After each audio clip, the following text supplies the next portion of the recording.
Muling bubuhayin ang mga awiting nagmarka sa kasaysayan ng OPM sa isang natatanging pagtatagpo sa entablado ng The Company at Neo Colors sa pamamagitan ng pakisabi na lang, tuloy pa rin isang gabi ng nostalgia, classic hits at musical memories ang hatid ng dalawang grupo sa mga tagahanga. May report si Gianna Lianes.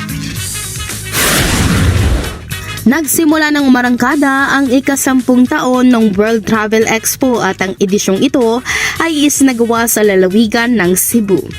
Formal nang pinasimula ng 3-day event kung saan ay isinagawa ito sa Ayala Center, Cebu.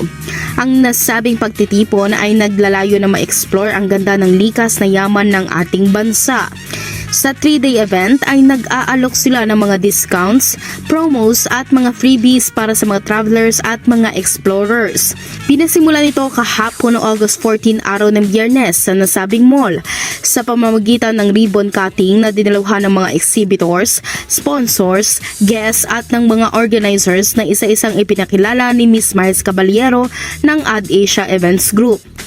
Sa kaniyang welcome remarks, binigyang diin din ni Ms. Miles na ang pagtitipong ito ay magiging meaningful dahil hindi lamang ito sumasangkot sa mga travelers kundi sa bawat destinasyon na nagbibigay ng makabuluhang makaranasan sa mga manlalakbay. World Travel Expo Year 10 in our 4th installment here in Cebu.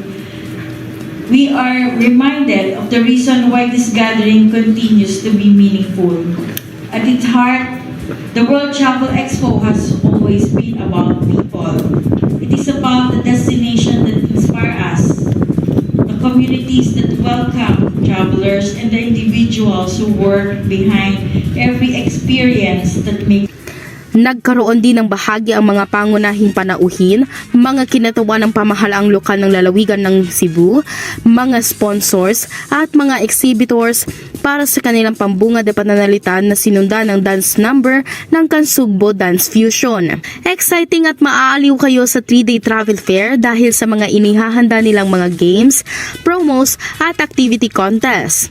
Ngayong araw sa kaniyang second day, inihanda nila ang mga interviews sa mga exhibitors, reactions mula sa mga shoppers and guests at naghanda rin ng mga raffles para sa kanilang mga freebies and surprise packages prizes. Sa ikatlong araw naman, kung saan ito na ang huling araw ng event, naghanda naman sila ng mga pa-contest para sa mga content creator challenge, mascot dance competition at ang selfie challenge competition.